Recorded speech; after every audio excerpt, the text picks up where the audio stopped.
Welcome, everybody, to the show. How are y'all doing this evening? It's Tuesday, but the first day of school for my kids, anyway. Don't know about y'all's, if y'all have any, but yeah. First day down, great success, blessings all around. Everybody, my name is Stuart Davis. I am a flawed man of God. I'm a humble parishioner at a small church just outside of Richmond, Virginia. I'm not a pastor. I'm not a biblical scholar. I haven't been to seminary. I haven't joined. I'm not trying to get you to join my church or donate to any special cause. What I'm here to do is talk about God, talk about Jesus, talk about the Holy Spirit, talk about the Bible, talk about Christianity, talk about a wide variety of different topics, issues, and current events, and give you my perspective on them, all the while adjusting my camera because I feel like it's too high. Better. I've been a Christian all my life, 41 years non denominational Protestant. Don't subscribe to any particular doctrine or denomination, just in the word daily, trying to do it better each and every day. Sometimes I'll get it right, many times I'll get it wrong, but no matter what, if you're tuning into the show, if you are hearing my voice, you can count on getting my honest takes on whatever it is we're talking about.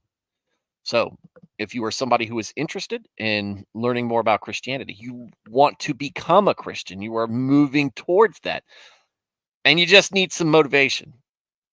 You've just come, you need some affirmation, motivation, positive push in the right direction, whatever. You came to the internet seeking something. That internet took you here somehow. If that's what you're looking for and you're just needing some reinforcement there, look, if you don't catch any, you can skip the rest of the show if you want, because I'll tell you, it's right here. Good job. You're on the right track. Keep going. Pursue Jesus. Kenny Mike is back. Wait, heck on it. See, I'm reading y'all's comments on the inside. What's my audio coming in through?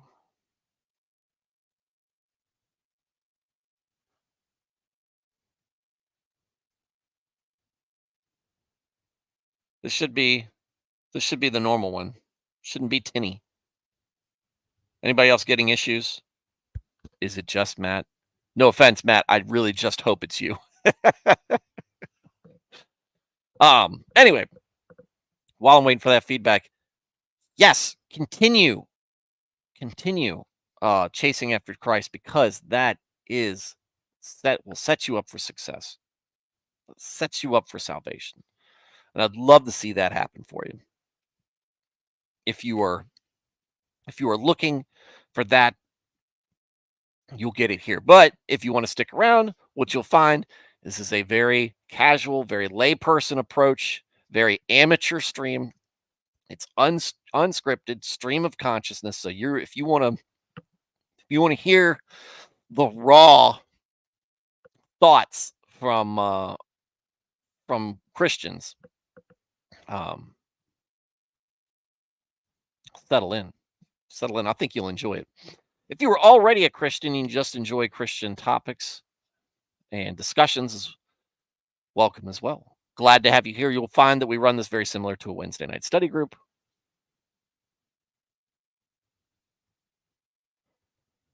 Wednesday night study group or a Sunday school, just all about the small group, all about the community. And we are, as well populated as the chat is, we are still a small group here, and that's the kind of feel that we have. And so would love to hear your input on things. Love to hear your opinion on things. And that is why I could direct everybody towards the chat. Great group of folks who tune in and night out. They contribute to the show. They're awesome. They're valuable to what we do here. And I'd like for you to be a part of that. And it's very easy to do so. Just type away. What do you agree with? What do you disagree with? What do you think I'm right? Where do you think I'm wrong? What interesting experience, insights, or perspective do you have that You think you want to share, or maybe you want to add on to something somebody else said. Give your opinion. Ask questions. I might not have the answer. In fact, I'll say there's a strong likelihood I won't have the answer for you. But we can talk about your question. Maybe put you in the right direction. Maybe somebody in the chat knows. But whatever it may be, uh, you will not be ignored. And with that said, let's get the show started. Started with the spotty cable issue. Hmm. Let's try something. Hopefully disaster doesn't strike.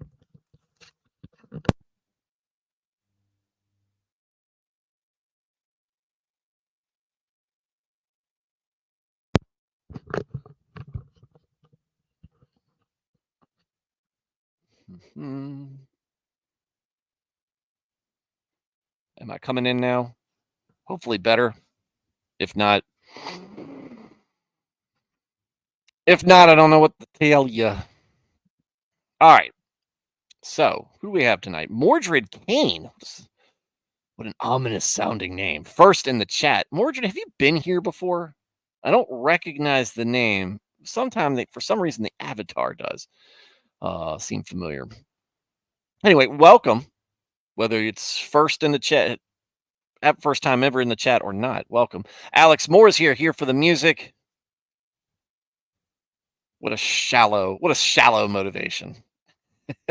Nernaeth is here. Carl we know and love is here. Matt Felty is here. Alias is here. The Few, the Flawed, the Chat, the Great, the Notorious Chat. Mordred Crane said, I asked God for a Harley and he gave me a Vespa instead. Not sure how to take that. Berserk music plays.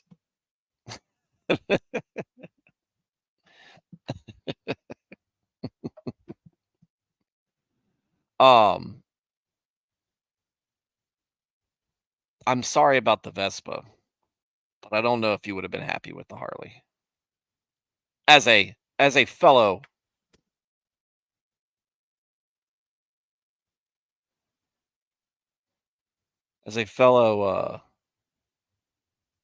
motorcycle driver, well, former motorcycle guy, I am more partial to Suzuki and Indian.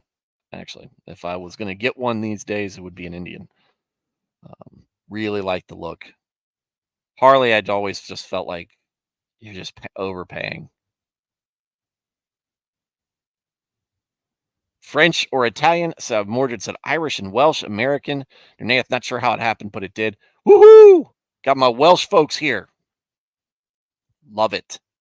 Love it. Lots of consonants, short on vowels.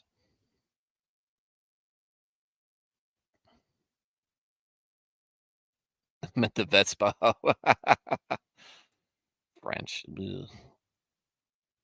You have some sin in your life. Don't we all? Don't we all? I like how this started out. I thought I recognized the avatar. I don't know what I was thinking it was from. But I didn't know if I'd seen you in the chat before. Because for some reason while I don't recognize the name, like I said, the avatar, I feel like I've seen it in the chat, but I could be imagining things. It happens. I am older and nowhere near as sharp mentally as I used to be. Here we go. You all do not hate the French enough. I have to go there for work next month and I hate it. Well, bring a pooper scooper if you're going to Paris. But sorry about the Vespa though. Sorry about the Vespa. I loved riding. I gave it up because I can't trust the people around me. Too much texting. I started driving to show my age. Started riding a couple years before texting became a thing, and there was a marked difference. And I went into that time warp that happens when you go away for some time. So uh I deployed overseas for a year and a half, came back, and it was just like texting had become a thing and it got more and more popular. And it was just like it was bad enough as a as being on a motorcycle worrying about people talking on their phones, texting on their phones, just as a force multiplier of stresses and hazards. Um, so, and I wasn't necessarily worried about getting hit while I was going down the road. Now, obviously, that's always a thing. But if you keep your head on a swivel, for the most, you mitigate some of that, especially if you've got a nimble bike, which most bikes are. Even the Gold Wings, you have some maneuverability, some ways, sharp brakes, not a lot of weight, so it's easy to scoot out of danger if you can. Sometimes you can. That's just the uh, the nature of the beast. But there's that. What I was worried about most is getting hit by somebody not paying attention while I was standing still at a stoplight or something like that. Just people just don't pay attention. So sold the motorcycle, got a pickup truck, and unfortunately, um, unfortunately, last year, my wife actually a witnessed a fatal motorcycle happen right in front of her, or I should say right behind her. She saw it in the rearview mirror or in the side mirror. The accident happened, and it was pretty brutal and abrupt.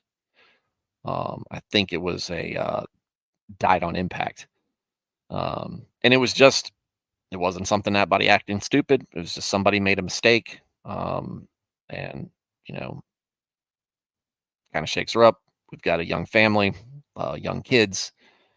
That's one of the things where you know why add to the stress. Yeah, I would not do that ever. Would never do that. I would be hard pressed to take it out on any type of highway or major roadway. Um, and I don't know as far as in a city, I've never lived in a city, lived around cities, but I don't. I like the idea of having horsepower and mobility to move out of danger, and I don't know if the Vespa has either of those. It's got the worst of all worlds, but maneuverability at slow speeds, yeah, but not on an interstate ever, ever. Uh, so many prayers to you, Kane, on that. All right. So, how are we how are we all doing other than your Nath who has to go to France and is dreading it. We are going to continue in Proverbs. Dropped off we finished verse 5 last night. Don't mock the poor. Don't don't dance on top of somebody else's misfortune. No dabbing on that. No peacocking. None of that stuff. Don't take joy in the misfortune of others. Just don't do it. And ooh,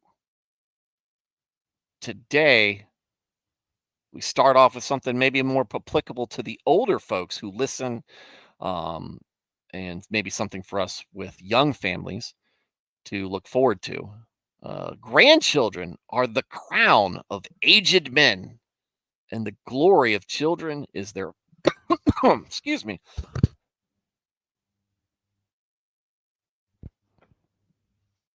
That was awful. Grandchildren are the crown of aged men, and the glory of children is their fathers who live godly lives. Came across a meme. I shared it on my Facebook today of the it's a four panel meme. Got like a little crusader, and he's like arrows in his back, and one's stress, anxiety, whatever. And he's got a little vial. It's supposed to be power. Somebody wrote hugs from your kids, and he drinks it, and it's like, "Ah, mm." There you go.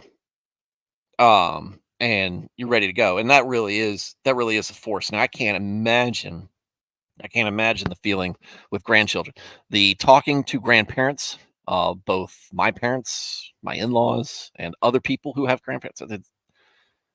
It's a completely different experience. Uh, Hugs are not the arrows, but the what was I getting ready to say? But it's awesome, right? My kids talk to my parents over FaceTime tonight, talking about that stuff. Um, and it's great. It's great. It's great seeing it. It's great seeing kids. And I'm coming from somebody who I didn't really have grandparents.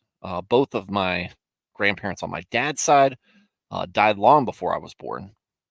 Um, both of my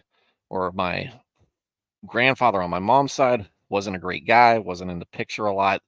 For me, died when I was in third grade, and I'd seen him a handful of times. And from the stories I hear, I didn't miss much.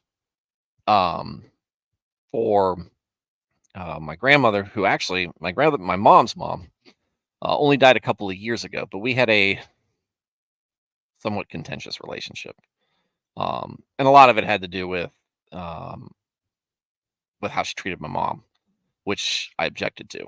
But you know, it is families.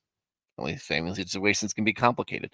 So seeing my kids enjoy so much time with their grandparents really, really makes me just really fills me with joy and glad that they have an opportunity, and one that they're taking advantage of, to spend time with people who, you don't want to say they're on borrowed time, but they're not going to be around that forever, and they will most likely be some of the first deaths that they really experience of close family members. Um, that will be something a learning experience for me, because um, not really getting that grief because I didn't have grandparents will be something for me to kind of talk with them for about. But yeah, so but it did. Grandchildren are the crown of aged men. It is an accomplishment, right? You got your kids through life enough to get them married off, and having their own healthy kids that you get to see. You can see your legacy through their legacy, and everything's just kind of going through. And yeah, yeah, why wouldn't they be beloved? And the glory of children is their fathers who live godly lives. Yeah. um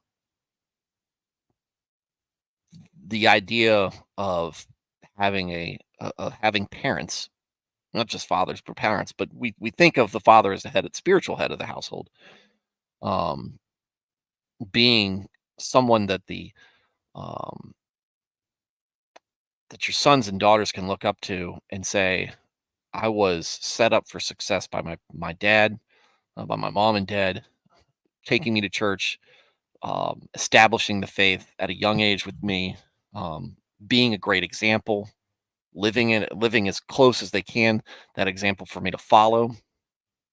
It is yeah, it's a glory in and of itself. All right, it's 9 o'clock. So as I said, I'm gonna go tuck my son in, uh, pray with him, and I will be right back, and we will continue on. And where is my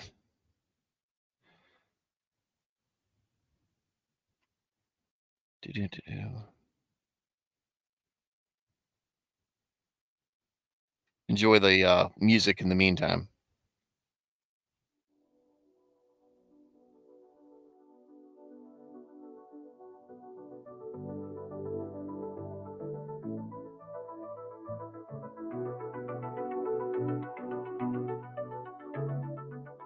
That man hath perfect gladness, who walketh not astray.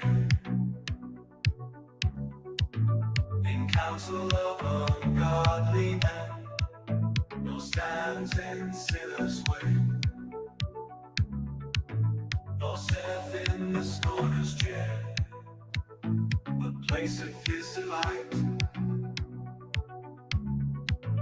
upon God's law, and meditates on his law day and night. He shall be like a tree that grows near planted by a river, which in his season gives his fruit, and his leaf fadeth never. And all he does shall prosper well. The wicked are not so, but like they are unto the chaff, which wind drives to and fro.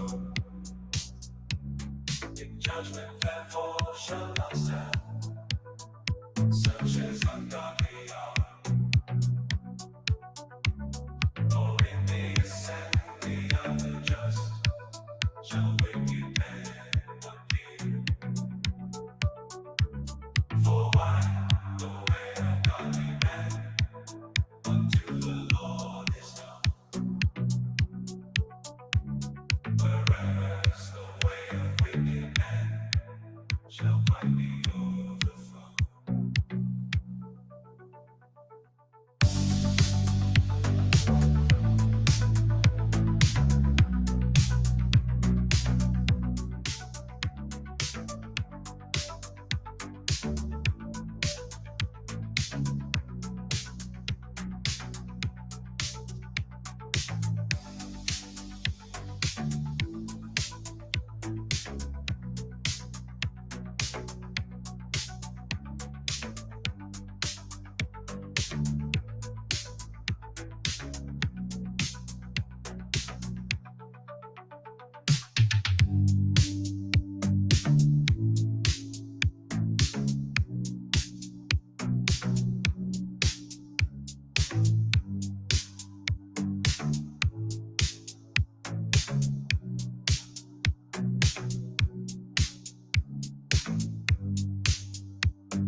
Why rage the heathen and vain things?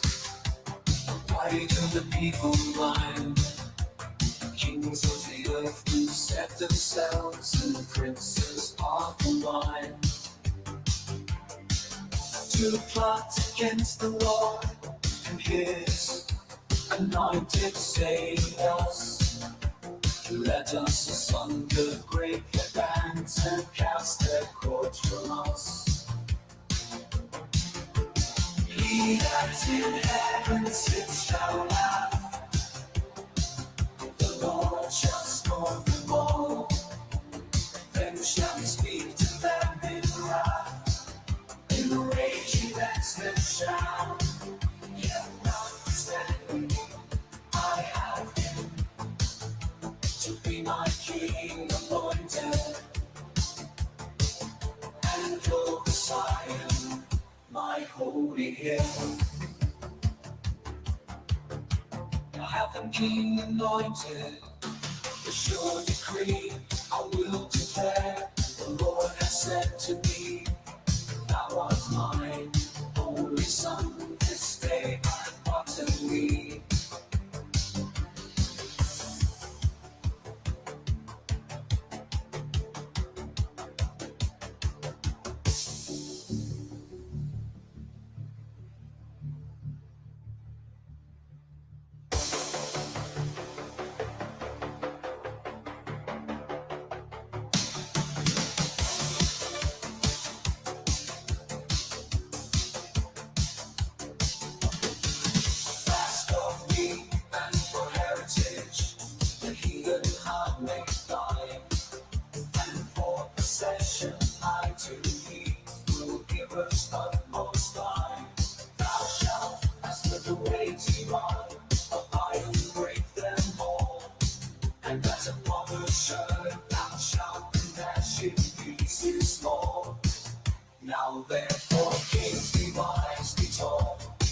edges of the earth. Serve God in fear.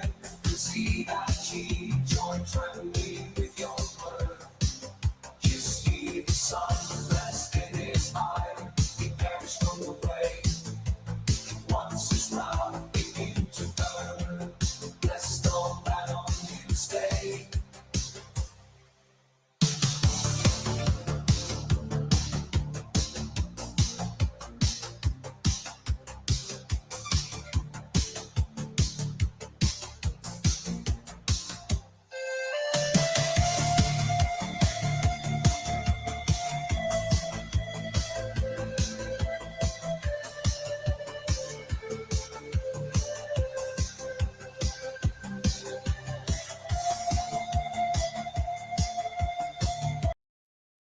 All right, y'all. Sorry about the delay there. Got a little side little sidetrack there. My wife, who has been dealing with a very large, difficult kidney stone, is still having some issues. She might be passing it. So if I have to drop off the stream abruptly, understand. Prayers for prayers for that being over with. Any of you guys or gals like myself who've had a kidney stone know that that's not fun. So, but there you go. All right, so let's check. Let's catch up on the chat.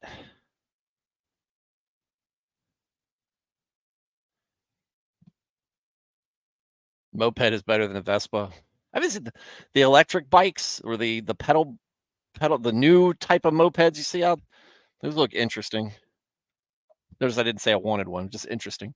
Mordred Kane says, "Am I the only one that finds it ironic that the wisest man of the Bible still fell for the same trick as Samson, yet they call Samson a hot-headed brute? Lust truly is the arch enemy of men." First, that last sentence, 100% true. Lust, it seems to get us more than anything. Even pride. Pride's a big one too. It's one that we as men struggle with. Not necessarily vanity. That's more something that the ladies seem to have as their fatal flaw. Not to say that ladies can't have pride or lust issues, but or men can't have vanity issues, but for the most part, that's the more universal struggles for us. Samson's and really Samson, I think more than lust for him was more a pride issue and maybe a little bit of vanity there in there too, kind of go hand in hand. Because as you read through his part in Judges, you'll see that he was very cocksure about a lot of things. Right now, did he chase the ladies? Uh, or did he seem have an affinity for that? Yeah, but Solomon was more, had a lot of women, and those women tempted him into doing things. I think Samson and Solomon's lust kind of pushed him into complacency. Complacency kills, right? Pushes into complacency, and where he is accepting, tolerating, and even participating in this worship of false gods. Whereas Samson, he is just like, nobody can beat me. I'm the greatest. I'm the strongest. I go in there, the Philistines, they're in there, and I just beat them all up. Right? You can't beat me up.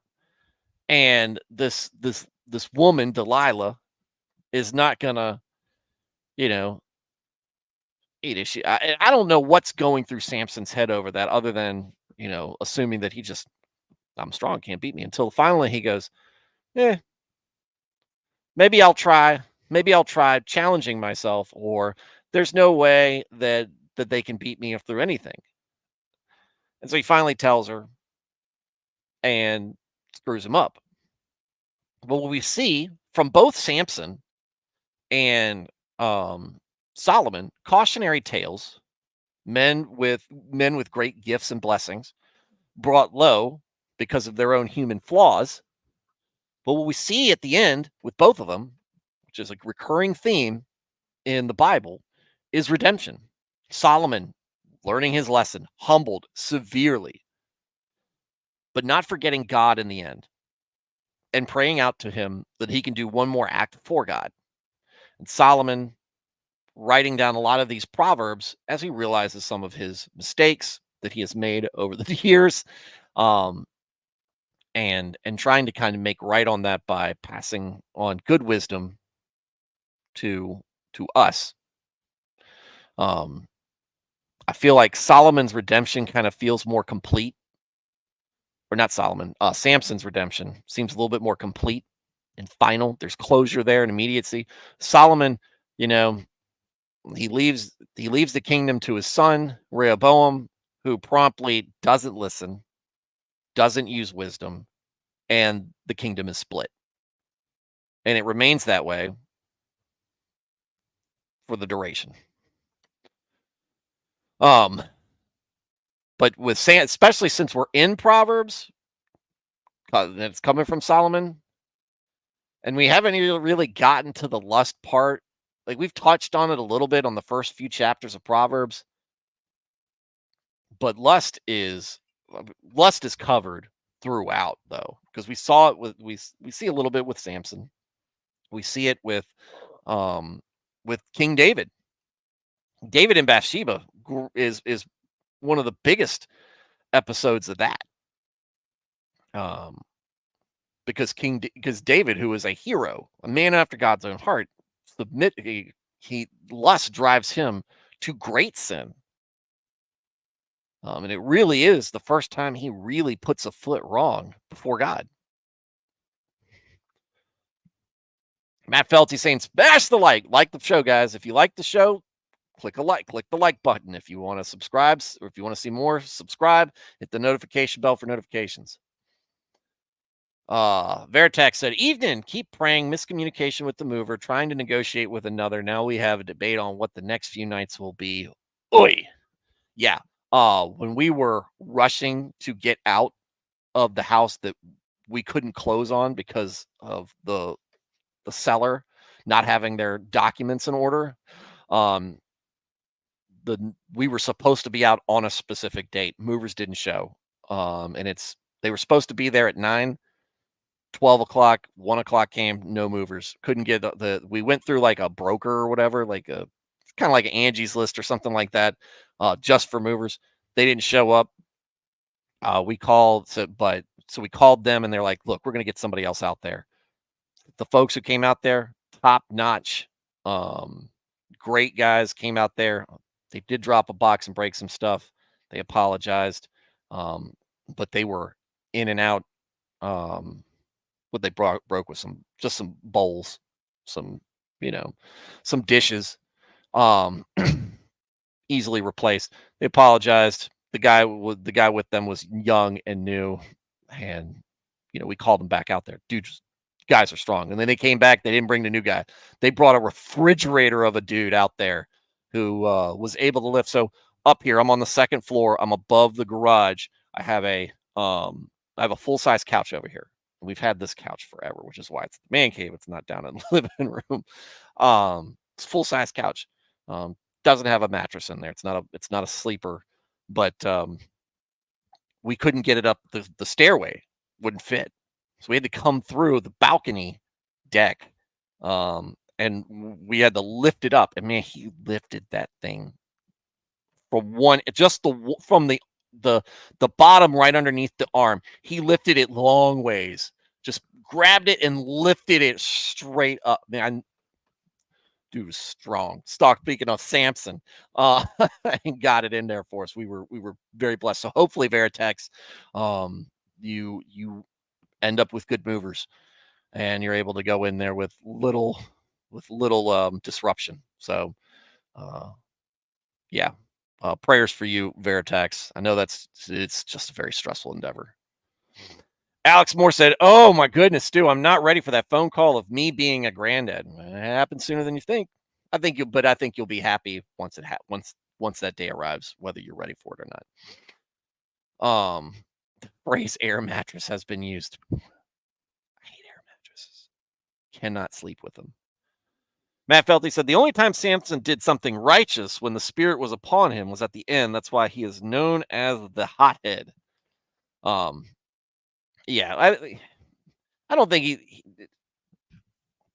I don't want to come down on Samson so much, but it is he is a study in pride. Um, but I think it all comes from a good place, even though he's a little full of himself. He comes across very arrogant in some of his dealings, especially with his parents. um, but again, I think in the end,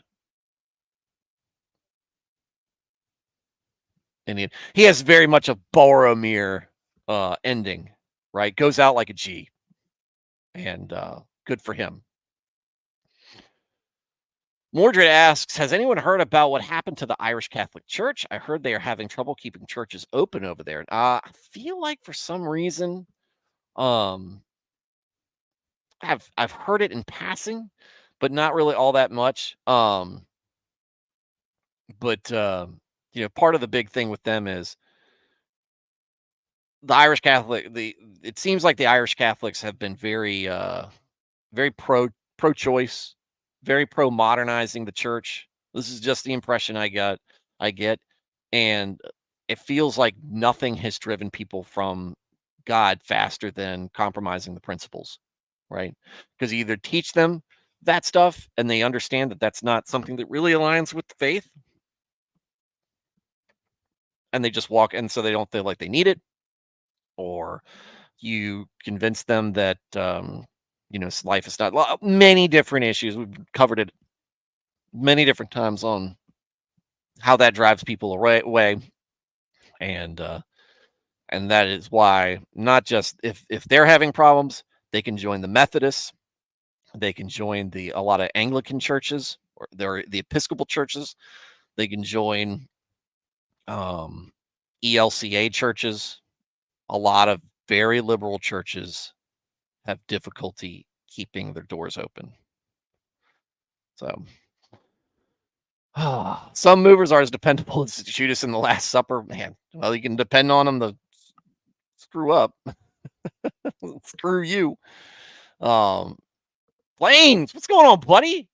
More chromosomes, more power. Amen.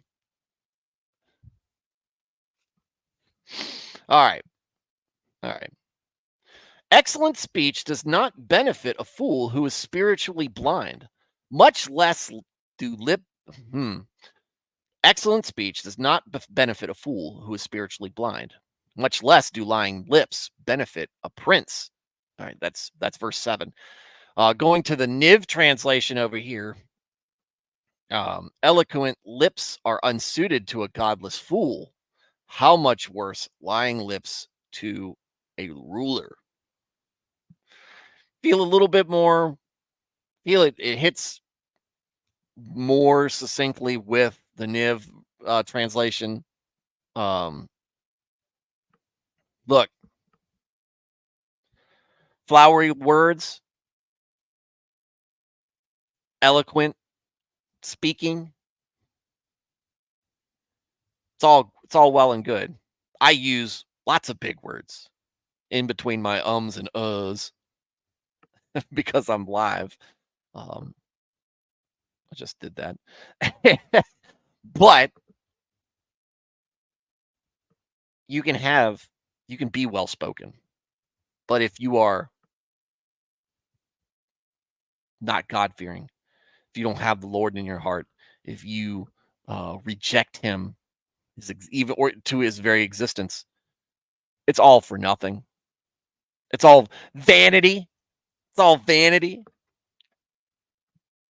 It's all nonsense, and it's not going to benefit you at all, especially at the end. It's not going to benefit those around you, even though people might be swayed to listen to you because you sound so, uh, because you speak so well. Maybe you're very persuasive. That only makes it worse. It only makes you worse because you're dragging other people down with you. And who wants to do that? Oh, the fool, the godless fool. In much lips do lying lips benefit a prince. Well, I mean, we live in that. We live in that reality. I mean, we've talked when this Proverbs touches on politics or the idea of politics many times. And when we do it, we're like, yeah, look, politicians in the way that they have established themselves these days, they are incompetent. They are, well, they're incompetent at managing. They're competent at deception.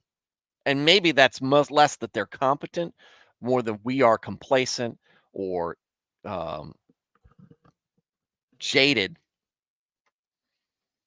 or whatever. It's a reflection of how we are as a constituency.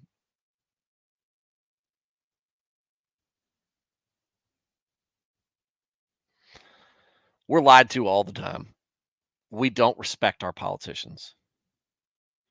Though it's odd how we can be so distrustful of politicians in general, and yet other politicians, if they match our platform, we daggone near deify them. We coronate them. We hold them up as these paragons of virtue. Now, not everybody does that. Like I said, I'm voting for Trump. I don't think he's the greatest guy, but I know that he's got for them. He's going to represent my interests more than the other the other option out there.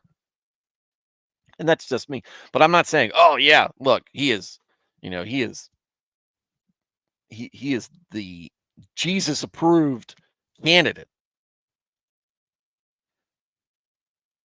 I don't approve of that imagery at all. And I question how much faith he actually has. I know that many of his actions in the past and some of his comments have been highly questionable from a Christian sense. But is he going to represent? Because he's going to better represent what I want represented um, in society. Will he keep from going become keep us from becoming less godly? Don't I think he will. Um, Less so than, or more so, he will do a better job of that than the alternative.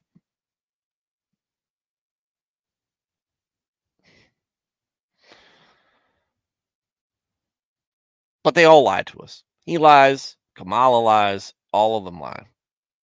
They all lie. It is you see it in an interview, and this is why I hate the whole process. I hate the whole theater behind it. It is so, to me, it is so disrespectful to us that they do this stuff. They put them on, oh, we're going to have an interview. We're going to ask you a question. Doesn't answer the question. He goes and talks about us. They talk about their talking points and nothing gets resolved. Oh, we're going to bring justice to them. They're going to have these congressional hearings. It's just a sideshow. It's just so that they can score political points for their own talking points that I don't care about anyway. Nobody gets punished. Nothing happens. But they stay in their little clique. It's their aristocracy. They look down on us. They don't respect us. And this is, as eloquent lips are unsuited to a godless fool, how much worse lying lips to a ruler. As useless as those words are, as big words, fancy speech is to an idiot, how much good lying does for somebody who is in charge of taking care of a nation. No, we know. We see that.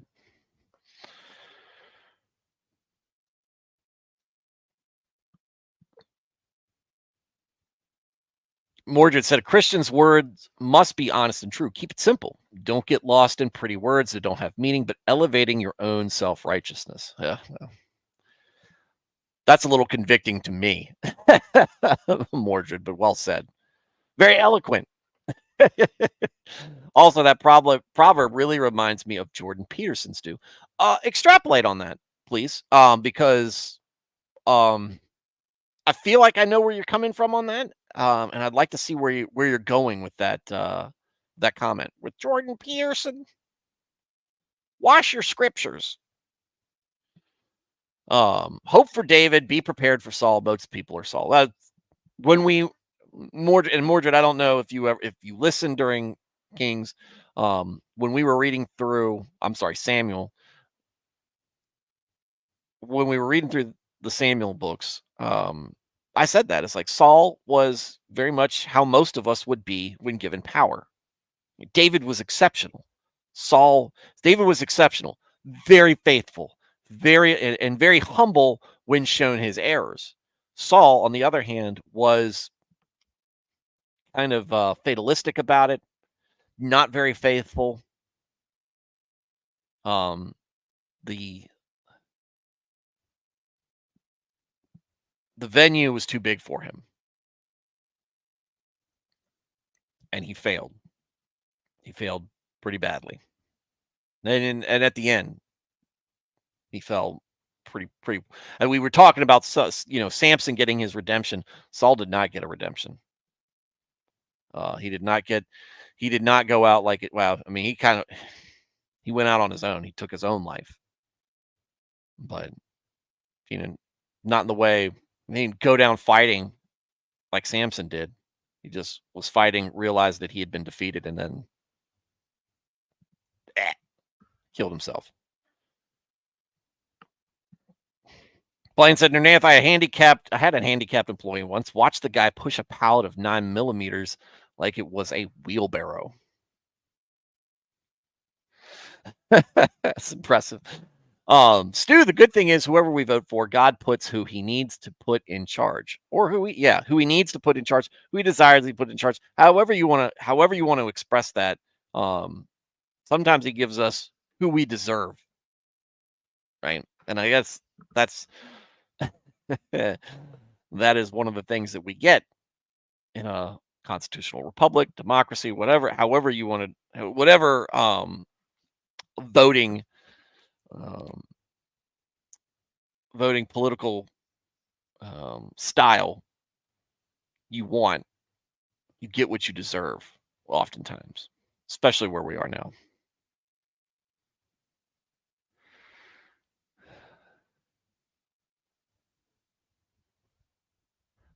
Oh, Mordred, he talks all day about the Bible and God, but time and again, he refuses to have any faith nor display it. He is still unbelievably ignorant on a lot of things concerning faith itself. Yeah, and there is a fascination I've noticed on Christian Twitter, and I think it's probably not just Christian Twitter, but a lot of the internet community of Christians who are obsessed with Jordan Peterson converting. Now, would it be great if he figures it out, gives his life to God, and baptized and whatever? Yes. But are we seeing that? I mean, we see him getting close. Like you said, he can talk about it. We feel like he's getting close to it, but he never commits. And that's the difference between it. It's almost like he wants to believe, but he just can't. He doesn't have the faith, because it all has to make sense to him. It feels like I'm kind of trying to psychoanalyze him, and I shouldn't. But you want him to convert just like anybody would. Like you want everybody to figure it out. The worst of us, you want them to figure it out, give their lives to God, and and be saved in the end. But I mean, he is frustrating to watch try to reason his way through the Bible. Now, I think, does he have a lot of respect? I don't know. I think he respects a lot of his audiences, Christian. But there are a lot of people who closely watch Peterson and want him specifically to convert. Which, great. If he does, if he makes that final leap, if he can, I think he'd be a great ambassador from the faith in many ways, because he's in some ways very intelligent, He has a good way of explaining things sometimes, and he has his own struggles, which he can talk about. And redemption, there's a side to that. I think he can reach people, and that's great. You want somebody who can reach people with the word, but he's not there yet, and that's frustrating to see. But yeah, okay, I think you were going when you said that out. That was where I thought you were going with that. Renee said, "Remember, God gave Israel the king they wanted. How did that work? Sometimes good, sometimes bad." JP is the Christian obsession version of Hitchens or Dawkins. Yeah, it feels like that sometimes. 8. A bribe is like a bright, precious stone in the eyes of its owner. Wherever he turns, he prospers. A bribe? A bribe?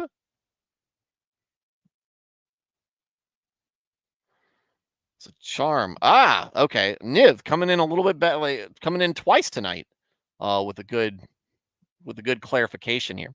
A bribe is seen as a charm by the one who gives it. They think success will come at every turn. Ah, the money or material wealth, material things. That is um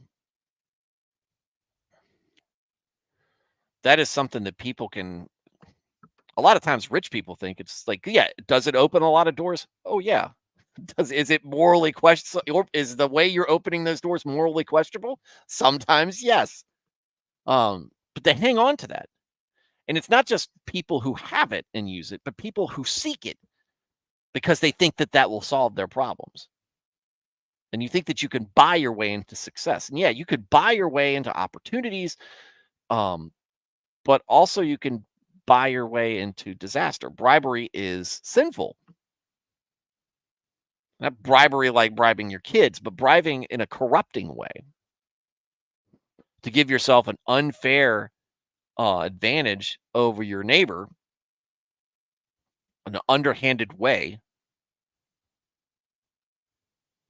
Yeah, maybe you get that job for your kid, or maybe you get that thing that you wanted past the city council passed.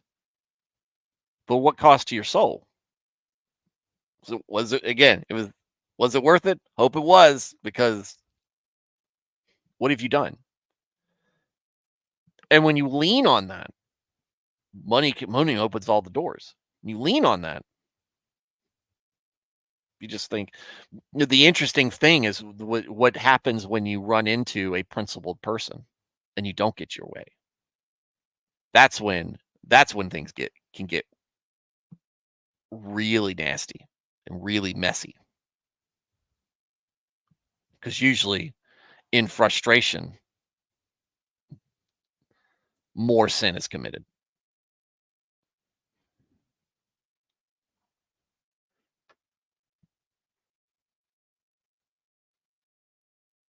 Don't like JP. Sorry, guys.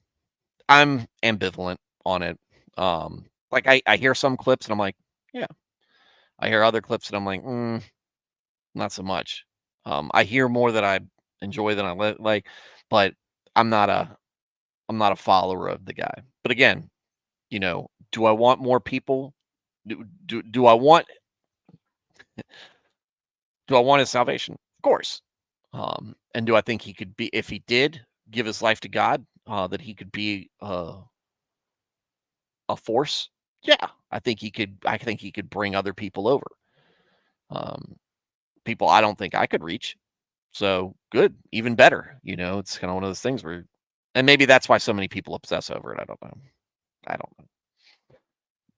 But as far as him as a celebrity, don't care one way or another. Nerneat, sin is tempting and distracting. Can be. Warded said, a long time ago, my ex-girlfriend tried to get me into witchcraft. Ooh, and it was funny how most of it felt like spiritual bribery with excuses for sin. There was a very cringy time in my late teens, early 20s. Like, I'm talking like late. When I say late teens, early 20s, I'm talking about like 1920. I was I was fascinated with the idea that my Welsh ancestors had some witchcraft. There was some witchcraft in that, and not that I thought it was ever okay or anything, but I thought that was cool, um, as opposed to taking the very the very godly approach of it was terrible for those heathens, that they felt that way and rejected God. That's what got Canaanites kicked out of Canaanite, or the Canaanites kicked out of Canaan. So, yeah, and like, um, witchcraft is is a highway to damnation. All sorts of bad stuff happens from it. The spiritual bribery with excuses for sin. I think it involves so many of the worst parts of paganism wrapped up in it, but you can use it for good. It's not, no, because who are you appealing to? You appealing to God? No. So who are you appealing to? They tempt you by trying to make you think that they're as good, but that's just putting sugar in the poison. They just traded witchcraft for Taylor worship today and essential oils. They traded it for Taylor Swift and essential oils. um, but glad to see that you saw it for what it was, Mordred. All right. 9. He who covers and forgives an offense seeks love, but he who repeats or gossips about a matter separates intimate friends. Hmm. Um, things I've been on both sides of this, as I have on many of these proverbs. Um, covers and forgives an offense seeks love. There's a personal thing with me. If you're genuinely sorry and it's communicate and I hear it, it's communicated to me, I really generally genuinely feel sense of forgiveness. I just want to hear the contrition. I just want to hear some sort of apology for it, right? I take personal wrongs personally, and I don't think that I'm different from many other people in that. Um, yeah, what other people want as a result of that, I don't know. But for me, it's generally just I'm sorry, right? The um just to know that you feel like you did something wrong. It's so much easier for me to feel like we can move on. I can't think of a time where I haven't done it. Not say it where I haven't forgiven somebody who's apologized. Wait, I can.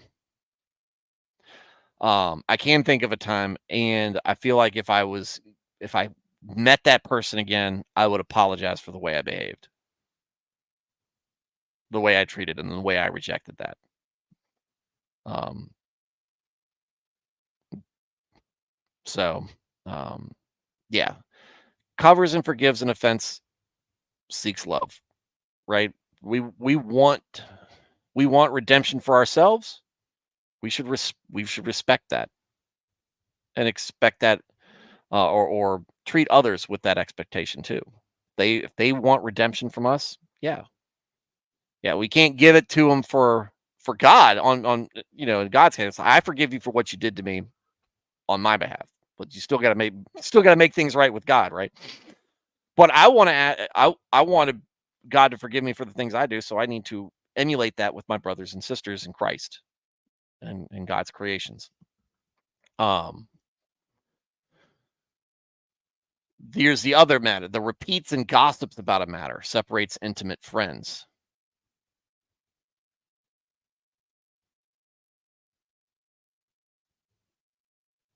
That happens.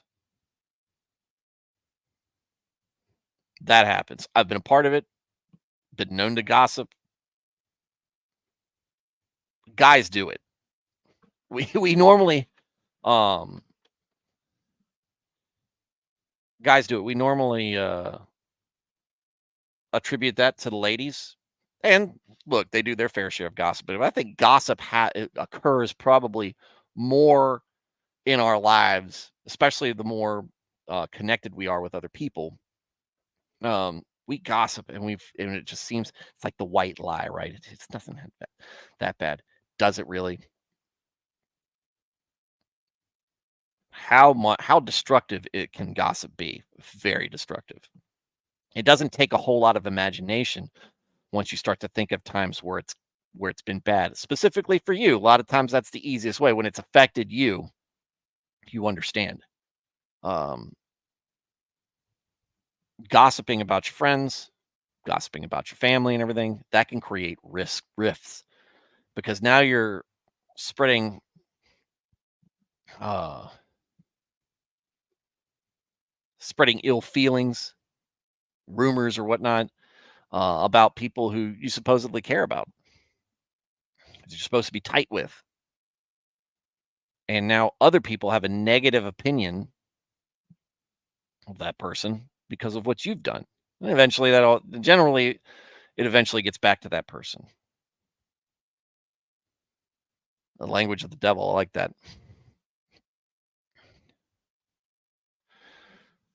Nunaeth says a lot of times the person you are telling doesn't need to know the story. Most often Christians hide gossip by asking people to pray for the situation. Yes.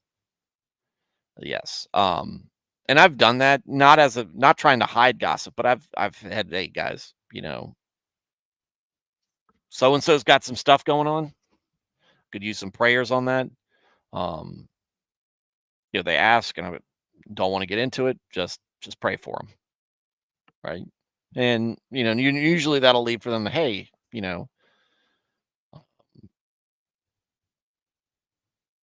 maybe they inquire further from the person we're praying for, and it's up to them whether they want to share. And I won't say that generally unless I know the person is either unable to speak for themselves on the matter or has told me that they could use prayers. So, but yeah, I've seen this happen before, and I'm probably guilty of it, and I just can't think of a time when I did. Mordred on his Mordred on his ex girlfriend, witchy ex girlfriend, witchy woman. It was the fastest breakups, dude. All I said was I was Christian. That's all it took. Sad when it happened. It was probably for the best. Yeah, but you never know. That's part of the unevenly yoked thing where I can't come down on other people about that because my wife didn't believe when we got married and didn't believe for a few years after we got married. She does now, which is great, but I didn't listen to Paul on that one. Pray for the 60 days, or you're asking your friend for advice. Done that. Definitely done that in your Gossiping is the language of the devil. Yeah.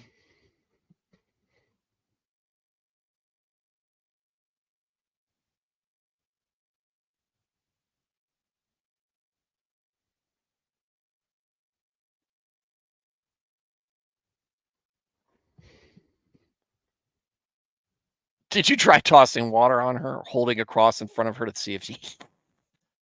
Vampires are the ones who hissed. I thought, but I don't know that.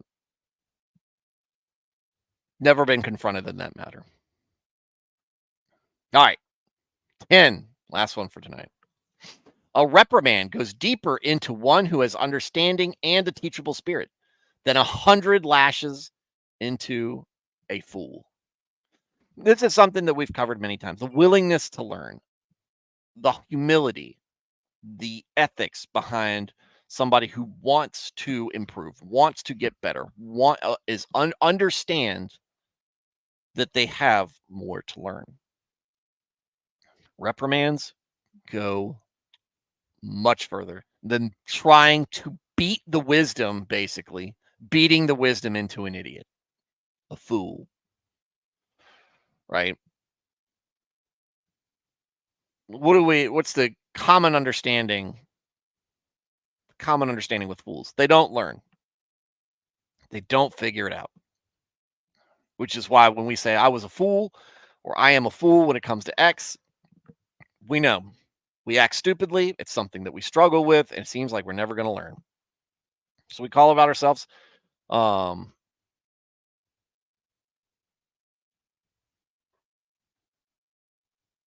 we try to improve it.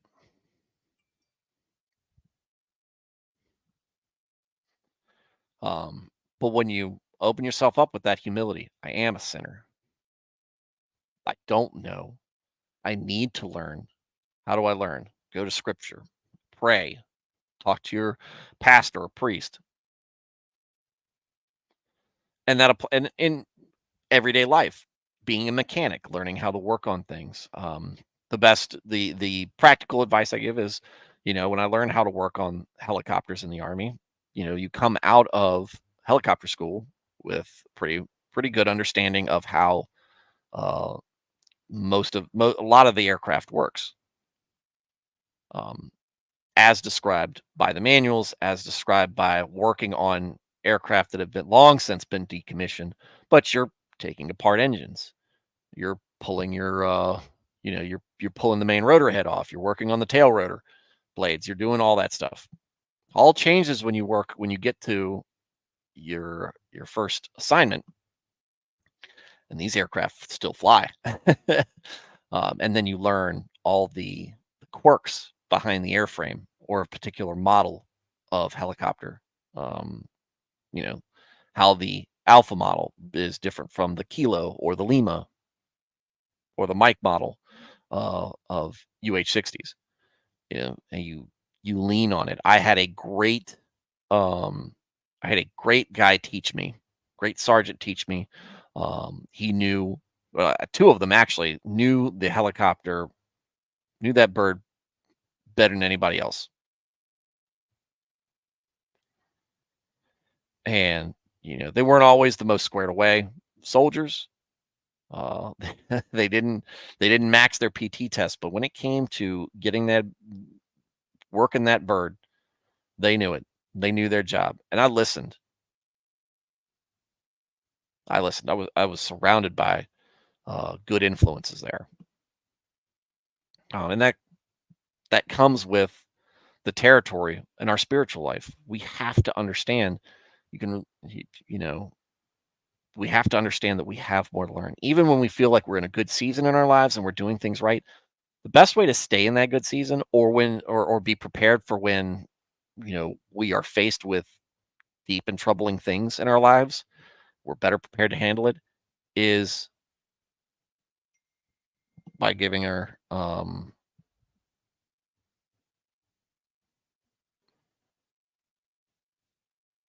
you know continuing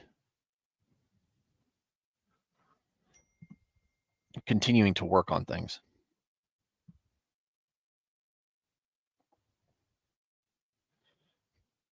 continuing to identify things. When you're praying to God and you're like, and you're coming in there and you're asking for repentance, it's like, what am I struggling with? What am I going through the day? Try to be picky, try to be critical. You tell people, you want to give yourself grace, but in order to give yourself grace, you got to understand what you're doing wrong. And if you can't think of anything, you really need to reconsider. And if it's kind of the same things and it's not something different, you really need to analyze more. Because I assure you, there's as you go through the days and the weeks and the months, there are times where you're like, I should have done better here. God help me through this. Well, let me look through scripture, see what the good book has to say about this. Talk to your elders, talk to your preacher, you know, talk to your brothers and sisters in Christ.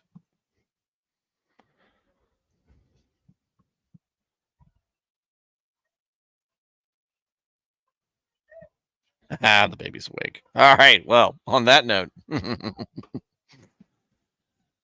On that note, we are going to wrap the show up. So we just finished 10, which is great. That's about our that's the pace we're running on. So great. Cool parables, Stu. Yeah. It's just my own little anecdote for it. Always learn. It's the thing that um if I could go back and talk to younger me, be more open to listening, be more attentive to people. Because sometimes somebody had to shake me to get me to pay attention. All right, so Mordred, Nernaeth, Blaine, Matt Felty, Alex Moore, Veritax, Alias. I think that's the crew tonight. I think that's the crew. Thank you guys. Thank you guys for your participation. Mordred, welcome to the stream. I will use this as a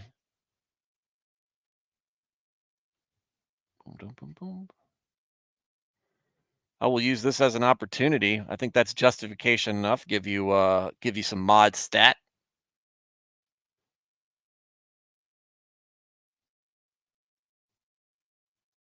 As moderator, you can join the community. It's been it's been good having you on here.